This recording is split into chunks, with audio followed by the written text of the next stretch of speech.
I mean, I was laying in bed with my wife, just watching the news and watched that unfold. I was stunned. I was surprised.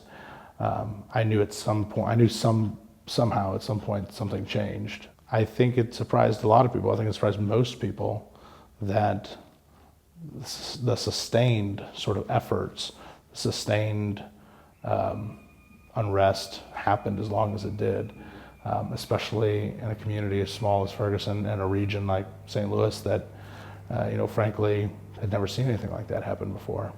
I think, though, nationwide, and certainly in St. Louis, we have taken a real look at how we address the beginnings of anything and focused on de-escalation, focus on having those relationships ahead of time in the community so that the response isn't a police line, if not necessary. There are still obviously a few people in the community who love to say nothing's changed, but I don't think you can look at what's happened in our community or look what's happened in our police department and say nothing's changed.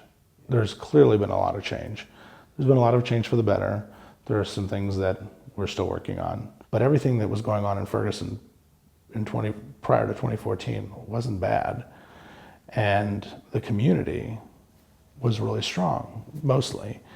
And one of the things that we've learned, and we've certainly focused on, is how do we better engage and better serve those who are disaffected in our community. We reach out to, engage, and include many of those segments of the community that didn't feel included before.